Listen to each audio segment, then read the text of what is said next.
Fix-A-Flat is the quickest and easiest way to get you off the road when you have a flat tire. To use, position your vehicle so the puncture is at 6 o'clock. Shake the can for 30 seconds, and then unwind the hose and tightly screw the nozzle clockwise onto the tire valve. Once that's done, hold the can upright and press the button down firmly. The product will be activated immediately. When you see the product stop moving through the clear hose, release the button and make sure your rim is off the ground. Next, unscrew the hose from the tire valve. Only if the rim is off the ground, drive a short distance to allow your tire pressure to increase and the sealant to spread evenly inside the tire.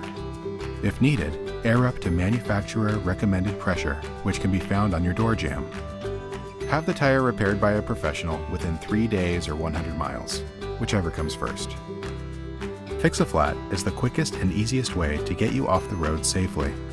Seals punctures up to 1/4 inch, is non-flammable, non-toxic, and non-corrosive, and is also tire sensor safe. Fix-A-Flat has zero global warming potential propellant. Just connect, inflate, and go.